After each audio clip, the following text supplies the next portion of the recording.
deux graphiques pour terminer, deux diapos pour terminer.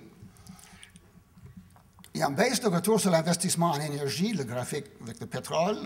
On a réduit le rendement de 80% depuis 100 ans. Il y a une baisse de retour analogue dans les ressources minières. On est rendu à des milliers de kilomètres des bases de transformation, des bases d'expédition. On est à une fin de cycle, selon le calcul de Grantham pour la tendance haussière actuelle, et selon le Club de Rome qui est confirmé sur 40 ans de données. Nous allons rencontrer non seulement le pic de pétrole dans les prochaines années, mais des pics de certains métaux en termes de leur capacité de répondre à la demande. Et bref, des contraintes énormes. Alors moi, je termine. Il y a quelques éléments de ceci qui ont ressorti pendant la journée. Il faut chercher comment trouver les bénéfices de l'activité minière, qui est une perte sèche de capital. On paie déjà une bonne partie, je n'ai pas les chiffres, mais une bonne partie de l'exploration. Les propositions pour la construction d'infrastructures pour l'exploitation dépassaient les investissements même des minières. Je dis, le Québec était prêt à s'impliquer dans l'exploitation par les infrastructures. Et à travers tout ça, on disait, comment calculer la bonne redevance? Et ma réponse, c'est que je ne connais aucun moyen de calculer la bonne redevance. Nationalisons les opérations minières, étendons, et Mousseau arrive à la même conclusion, étendons l'activité sur un plus long terme, parce que les pics et les trous vont continuer. Et le principe de base, et c'est le principe avec lequel je termine, c'est qu'on ne dépense pas les revenus de l'activité, on dépense seulement l'intérêt. Et là, le problème, c'est un autre discours, où investir les bénéfices de l'activité économique sans qu'on risque de voir les financiers partir avec. Alors, merci.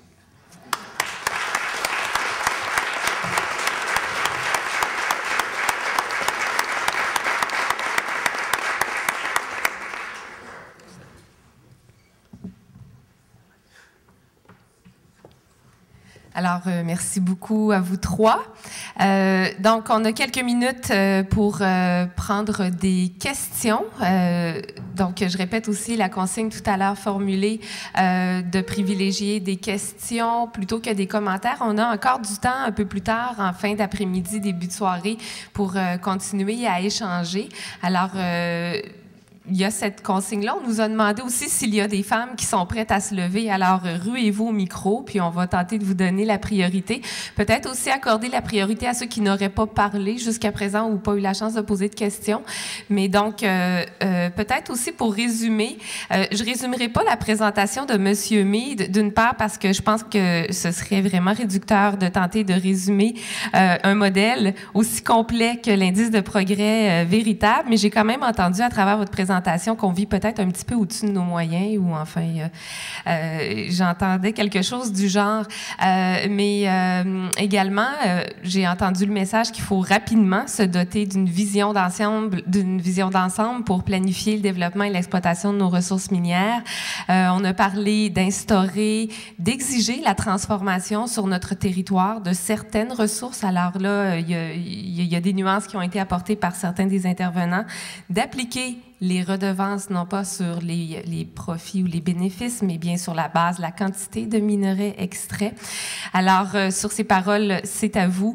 Je vais prendre peut-être 2 ou 3 questions en rafale et ensuite, on va aller aux panélistes pour qu'ils répondent de façon succincte. Merci. Merci. Alors, ma question est pour M. Meade. En fait, en réaction à votre conférence qui est un peu pessimiste, mais surtout très réaliste, et c'est ce qui fait mal. Je vous demanderais, qu'est-ce que vous diriez à une jeune fille qui est assez optimiste, qui veut changer le monde, par rapport au changement du développement insoutenable qu'on se force à continuer? Alors, merci. Peut-être qu'on pourrait tout de suite aller à la question. Elle était assez brève. Êtes-vous prêt à répondre? Peut-être vous approcher le micro? Oui, c'est vrai. En fait, j'ai été un peu frappée par la question. Je pense que ça m'a impacté. Allons-y, puis après, on respectera la règle. Ça fait 20-25 ans que je dis que vous, les jeunes, allez avoir votre revanche sur les baby-boomers et les gens un peu comme moi, un peu plus vieux, avec nos pensions, etc. Moi, je dirais, il faut que vous acceptiez d'abord que c'est fini la vie que des gens comme moi ont vécue. Nous sommes devant des murs en termes de disponibilité de ressources, d'activités économiques et de programmes sociaux. Mais je suis en train de travailler avec un collectif d'auteurs pour essayer de dresser le portrait du Québec devant l'effondrement. Et c'est pas si pessimiste que ça, mais nous sommes chanceux. Et je dirais, nous sommes chanceux, entre autres, parce que l'énergie hydroélectrique est peut-être suffisant pour nous permettre de nous libérer, premièrement, du pétrole et, par après, nous organiser pour une vie réduite en termes d'activité économique et sociale aussi, dans le sens de transport, loisirs. Mais je n'ai pas de recommandation ferme. Je suis un peu en désaccord avec mes collègues des groupes environnementaux depuis maintenant 1 an, parce que ce qu'il faut faire surtout, c'est d'arrêter de maintenir les mêmes batailles de la même façon et les mêmes dialogues que j'ai fait pendant 45 ans. Ma carrière est un échec clair et net quand on regarde la carte. Et il ne faut pas que vous suiviez dans nos traces. Il faut que vous trouviez la façon de commencer à vous adapter. Et la réponse courte, c'est cibler les économistes, essayer de démontrer comment ils sont à côté de la coche et profiter de chaque occasion pour le dire. Mais on a cité M. Marceau tantôt là, pour notre ministre des Finances. Mais... si vous me permettez, moi, j'ajouterais quelque chose.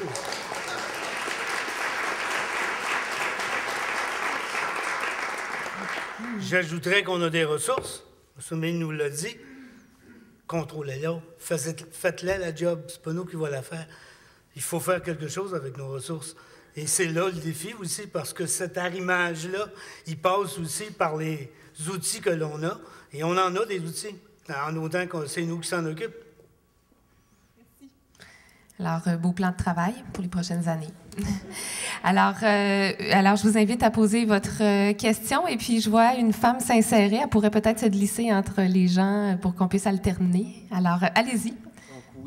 Donc oui, ma question est pour Renaud Lapierre. J'ai bien aimé votre présentation, mais je trouvais qu'au début, la question que vous posez, qui est essentielle et qui est très importante, si on ne peut freiner le développement de l'industrie minière, par exemple, qu'est-ce qu'on doit faire? Mais je pense que cette question-là, vous dites que ça permet de poser une vision d'ensemble. Je la trouve encore trop étroite parce que vous prenez pour acquis que le développement va aller et qu'on n'a pas le choix.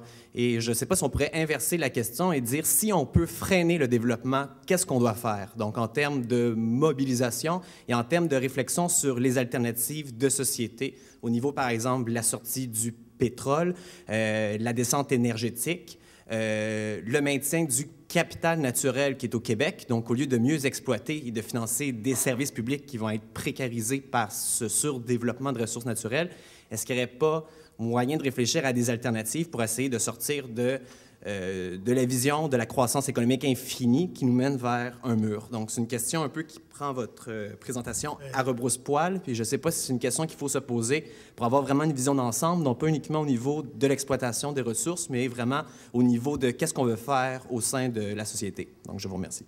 Merci. Donc, on a pris des notes. On va prendre la prochaine intervenante. Allez-y. Oui, bonjour. Pour être très concise, en fait, je trouve... Je parle trop fort.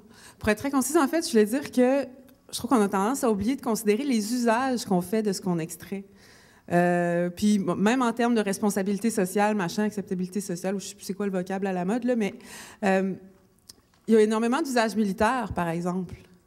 Il y a quelque chose qui n'est pas dit au niveau de pourquoi on extrait ces métaux-là, puis tout ce qu'on en fait. Elle n'aurait pas être bio puis équitable. À un moment donné, il y a une question de qu'est-ce qu'on fait avec ces métaux-là.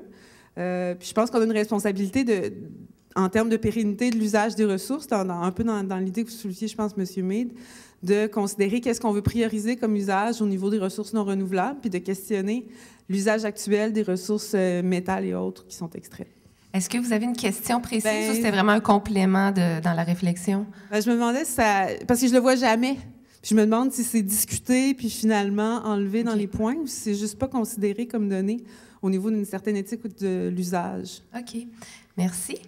Alors, on pourrait peut-être y aller à demander à M. Lapierre de répondre à la première question. Si on posait la question à l'envers, quelle serait votre réponse? Non, on posait la question à l'envers, c'est intéressant parce que je crois que ça rejoint intimement, puis là, M. Mead me corrigera s'il n'est pas d'accord avec moi, ça rejoint intimement son analyse et c'est très cohérent avec la mienne, dans la mesure où moi je dis que les ressources que nous avons, il faut les exploiter intelligemment. Et les exploiter intelligemment, ça veut dire les exploiter nous-mêmes, les contrôler de façon à ce qu'on puisse les exploiter en fonction de cycles qui convient à ces ressources-là. Des fois, ça va être un prix qui n'est pas acceptable sur les marchés et puis qui ne donne pas la plus-value adéquate à notre ressource. D'autres fois, ça va être parce que c'est une ressource qui va être extrêmement rare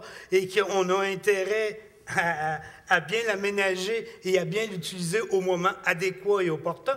Moi, je pense que ça se marie, mais ça passe toujours par une seule et unique décision, celle qu'il faut qu'on contrôle. Est-ce qu'un autre intervenant souhaiterait réagir à cette même question ou on pourrait peut-être interpeller M. Mead sur le commentaire-question à l'égard des usages que l'on réserve à ce qu'on extrait? Est-ce que ça fait partie de l'équation? Pendant la campagne électorale américaine en 2008, lors d'un des débats, on a posé des questions à Kerry et à Bush. Quel est le défi le plus important sur la scène internationale? Je soupçonne qu'ils connaissaient des questions d'avance ou ils savaient qu'une question comme ça serait posée, mais la réponse immédiate de Kerry était les armements nucléaires en entreposage dans l'Union soviétique. La diffusion sans contrôle d'éléments nucléaires susceptibles d'être diffusés n'importe où sur la planète. C'était sa réponse. Écoute, ça fait 45 ans que moi, je suis dans les débats restreints à l'environnement et la société. Et je dirais, presque jamais on embarque dans les débats touchant les usages.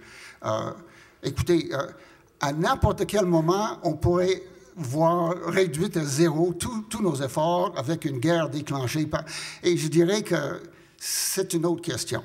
Mais quant aux usages, si j'enlève le militaire, la Chine n'est pas en train de construire, avec toutes ces ressources-là, il est en train de construire sa base navale, militaire, générale, mais c'est surtout pour la construction d'infrastructures, de bâtiments, de ce qu'on appelle les infrastructures de société civile.